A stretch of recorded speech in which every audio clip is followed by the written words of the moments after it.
Welcome to the Gobi March, Mongolia by Racing the Planet, the spectacular multi-stage ultra-distance series which takes place in some of the most spectacular locations on the planet. Namibia, the Atacama Desert in Chile, Antarctica, the Gobi Desert in Mongolia, and New Zealand are just some of the places that the Racing the Planet series visits.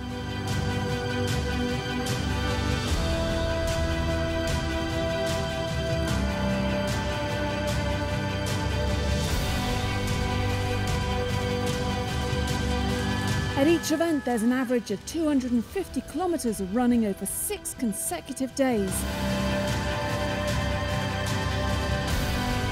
It's a serious challenge for even the hardiest of Gobi March Mongolia by Racing the Planet warriors.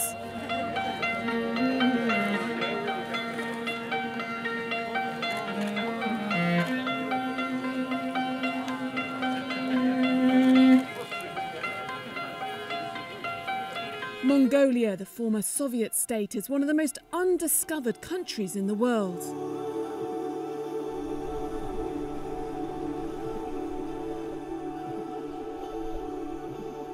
Sandwiched between China to the south and Russia to the north, it is dominated by sparsely populated grasslands and semi-deserts. Population live in the capital, while around 40% of the country's workforce is nomadic, herding livestock in the extensive pasturelands.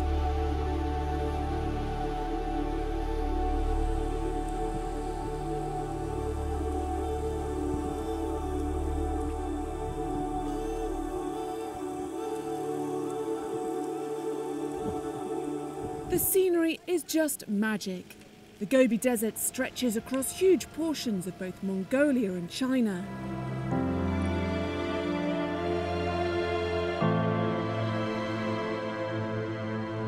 It covers parts of northern and northwestern China and, of course, southern Mongolia.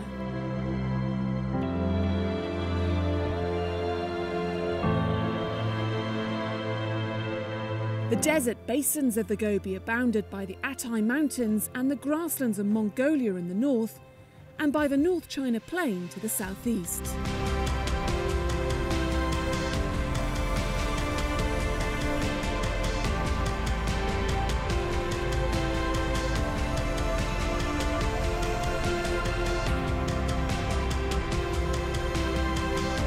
This is my first Four Deserts race, and something that I've wanted to do for a very long time. In 2008, 10 years ago, I saw it on an interview on Australian TV, and I thought to myself, this is definitely something I have to do for my life to feel really fulfilled. I really want to finish all 4 of the desert races and experience just the amazing world that we live in, and I feel really privileged to be able to be healthy enough and come from a country that's so lovely that allows me to do this and be able to work and be happy.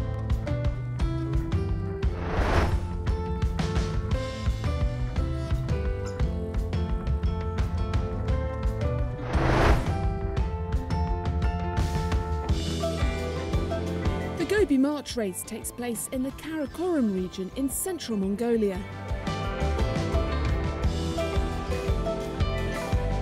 The 250-kilometre course takes the athletes through vast green grasslands, stupas and temples, sand dunes, great rocky valleys and old forests.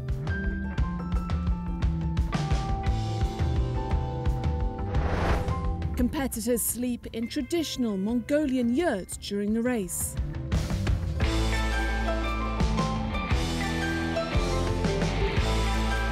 The fourth and toughest stage of the Gobi March is the Long March, and takes the athletes through the wide Mongolian steppes and the UNESCO World Heritage Centre of the Orkhon Valley cultural landscape, and then to the ancient city of Karakoram, the former capital of Genghis Khan's empire.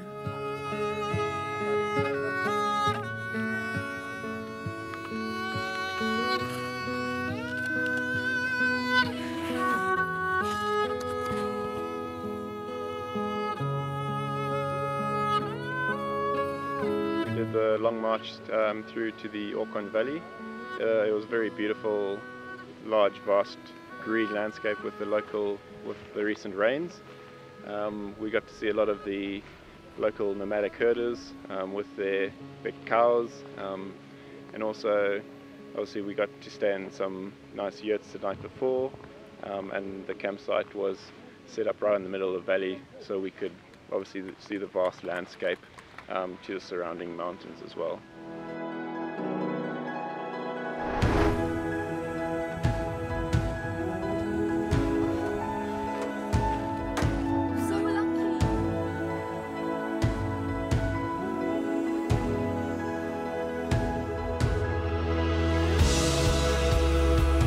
It's a brutal race where tactics and race strategy are key. Approximately 20% of the competitors run the entire course, while 60% combine running and walking, with the remaining 20% walking the entire route. The fastest completion time is around 24 hours, with the slowest around 70 hours. As a self-supported race, the competitors must carry all mandatory items for 7 days on their backs, including food. The average backpack weighs 9 kilograms or 20 pounds. Only water is provided by the organiser, and that in itself is a mammoth task, with the competitors, volunteers and staff expected to consume up to 15,000 litres of water during the event.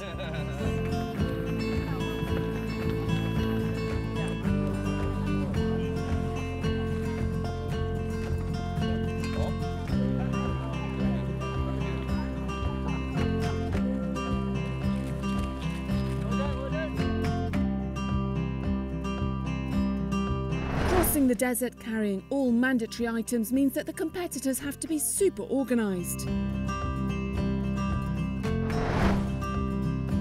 They'll plan each day and carry the precise amount of food required that'll give their bodies the much needed nutrients and replace the huge number of calories that they burn each day.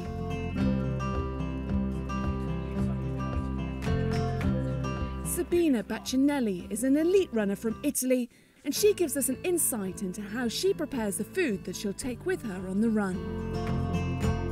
My favorite nutrition before the race was especially vegetable and fruit, because I'm a vegetarian, and my favorite Italian food is pizza and beer at the evening. Here I eat noodle soup with vegetables and dried fruit during the race.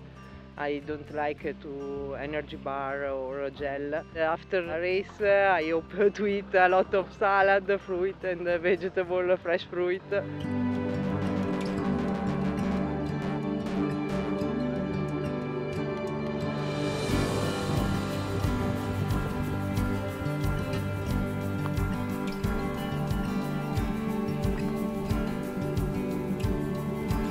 The Gobi March attracts athletes from all over the world and people with different incentives and goals.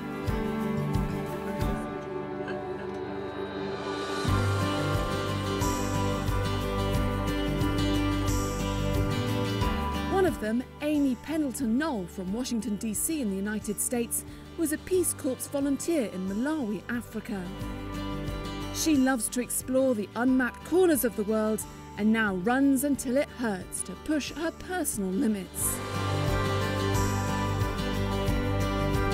The Gobi March is Amy's first Racing the Planet event. Traveling is a way for me to shake things up and experience new things, meet new people, see new places, and really just escape from your normal for a little while and see absolutely incredible places like this. That you really only see in postcards or in movies. So it's really neat to not only visit places, but really dive in and experience them in cool ways, like running.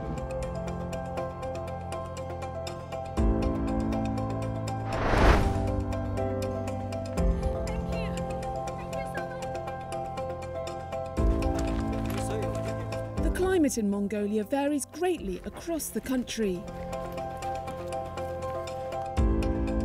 Temperatures can be as high as 50 degrees Celsius in the summer in the grasslands and desert areas, whilst it's been known for the temperatures to drop to minus 40 degrees Celsius in the winter in the mountains.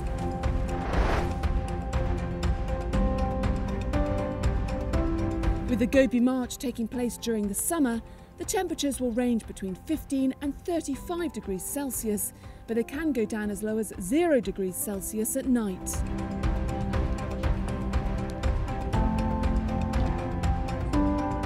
The race starts at approximately 1,000 metres and climbs up to an elevation of around 1,500 metres for most of the race.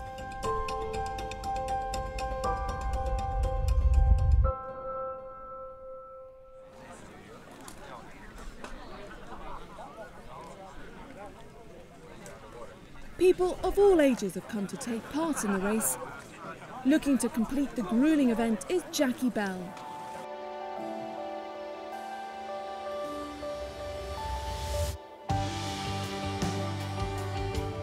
I began running through school, so I did cross country.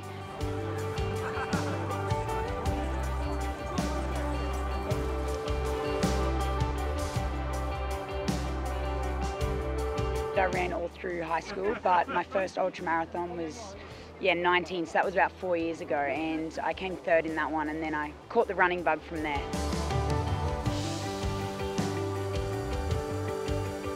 For my free time, I usually am doing something related to fitness. I work in the fitness industry as well, so I love getting outdoors and hiking. Otherwise, I really enjoy going to brunch and having coffee.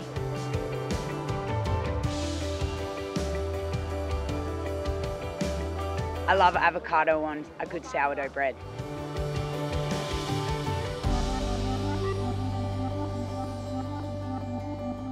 I'd say Samantha Gash is definitely one of my idols. She was the first female to complete all 4 of the deserts in 2010, and she's been a great guidance along the way. Also, Jax has been really awesome, but even just down to a ground level of Sandy Suckling, I ran in Namibia with her, and Karen, another Aussie here, she's been great to run with.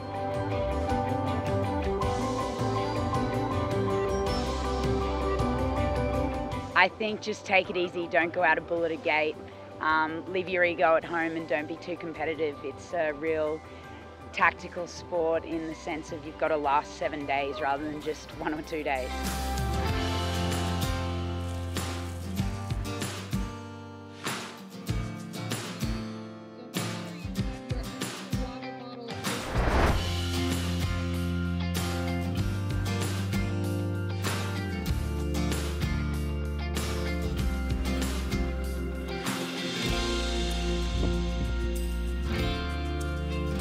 Among the participants for this year's event is a retired US Army Sergeant Major who's come well prepared and trained for the event.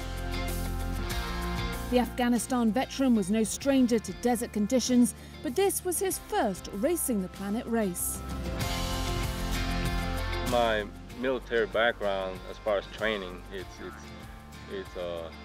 it's easier, but the actual training is of course not easy. But as far as organization, planning, because you need planning, and execution and so on.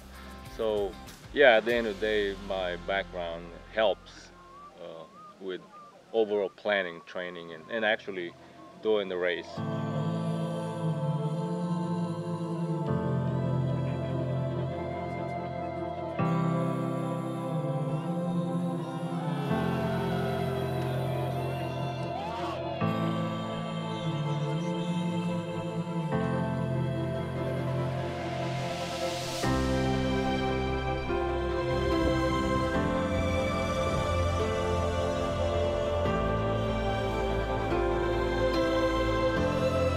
The total distance of the Gobi March is 250 kilometres or 155 miles, staged over 6 days.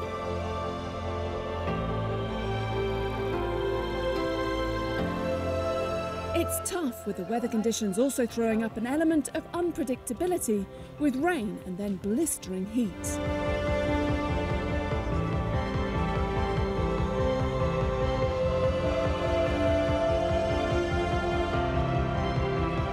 It's been an incredible experience. Seen a lot of amazing sights. Mongolia as a country is so different to any other country I visited. Just the sweeping plains, the greenery. I didn't expect it to be like it was. I expected more desert-like conditions, I suppose.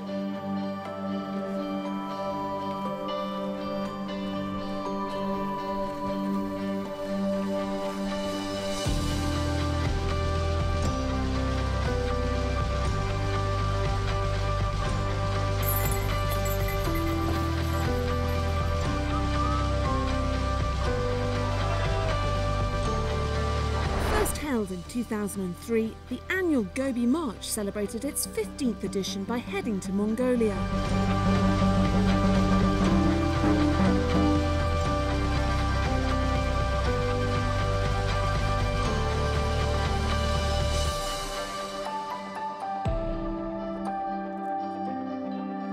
The six-stage race began on the 29th of July and more than 200 competitors from 50 countries followed the footsteps of Genghis Khan in the beautiful Mongolian wilderness.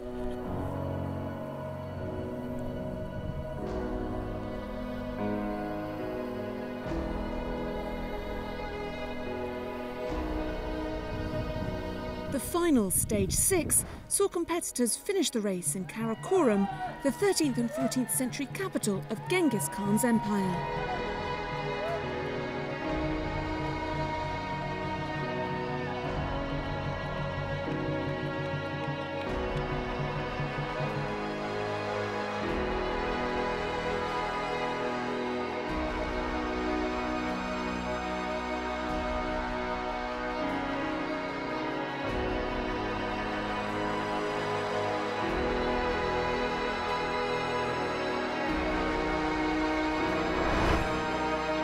Hong Kong ultra-runner Wong Chung took overall victory in the Gobi March, crossing the finish line in 20 hours and 34 minutes. The 31-year-old took pole position from Stage 4 after the controversial withdrawal of the Spanish athlete who was leading at the time. I like this race so much. Actually, I think it is a very wonderful course. I think the most difficult part in this race is the weather, because I used to run in hot weather and I stay in Hong Kong, which is very hot in summertime now. But in the Mongolia, in daytime it's quite hot. I'm okay, but for the nighttime it's so cold. So when every night when I'm sleeping, I need to use the emergency blanket.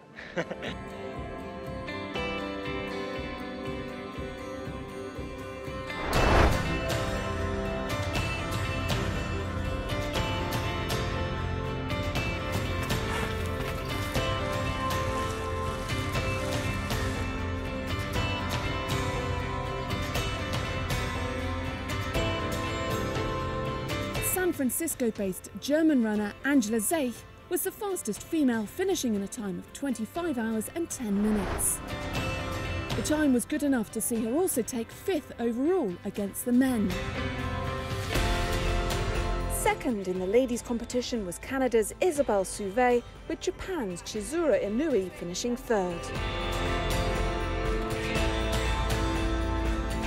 This year, a third of the field were women, a particularly high turnout for this sport.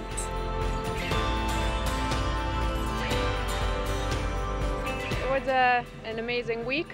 We had a lot of fun, and I think what was difficult was especially that the course was just very fast. Everything was quite runnable and the weather was nice and cool, so the pace was really fast the entire week, which was fun, but also exhausting. But it was beautiful, it was really fun. We met so many people from all over the world, and the volunteers were amazing at every checkpoint and at the finish line welcoming us. So it was great. It was an amazing week.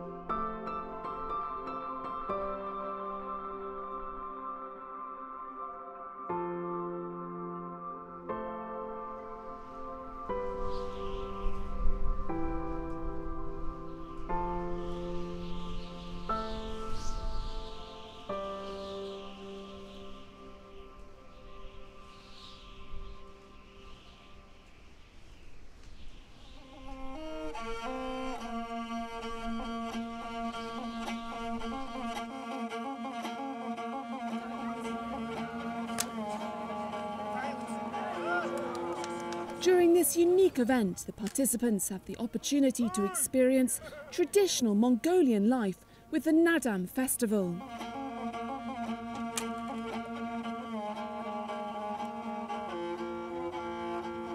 The three sports of Mongolian wrestling, horse racing and archery are held throughout the country in what is considered an expression of nomadic culture and a celebration of a nation.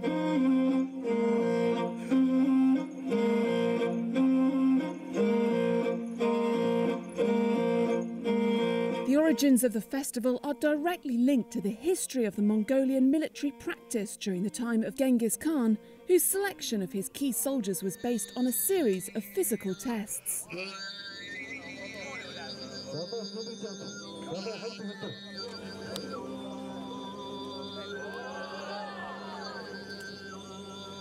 Before and after major battles, the three sports of wrestling, horse racing and archery were exercised as an organised event, which later adopted its present name, Nadan.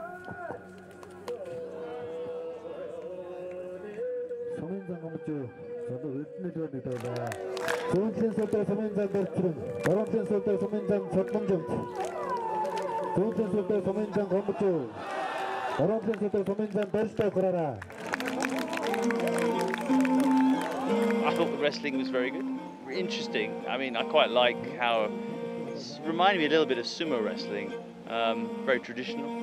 Yeah, it's excellent to see, and the background and the scenery is beautiful. So it's been good fun.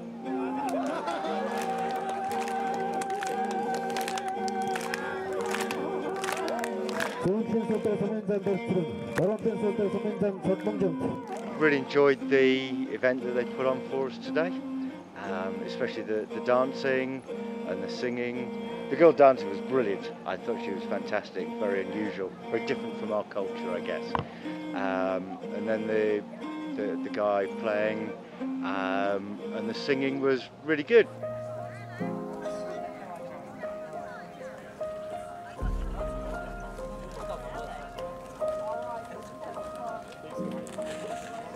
Gobi March Mongolia by Racing the Planet is not only a tough multi-stage race, it's a community for like-minded people and is a wonderful way to make new friends and experience an unforgettable week in the desert.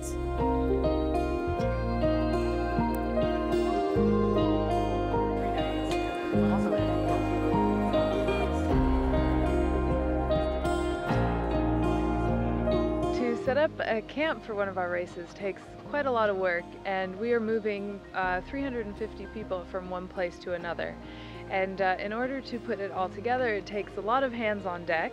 So for this particular race, we have 27 camp workers, along with our normal international staff and volunteers that help to set it up. And we are setting up almost 50 tents. Every day we're taking them down, putting them back up again. And we're also setting up 10 toilets as well.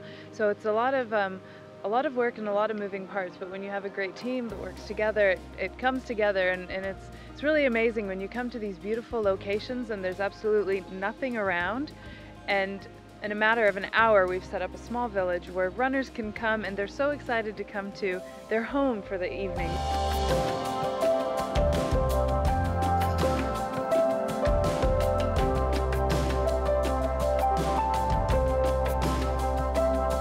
So another spectacular Racing the Planet event came to an end. There were highs and lows, with some unbelievable stories and experiences gained along the way.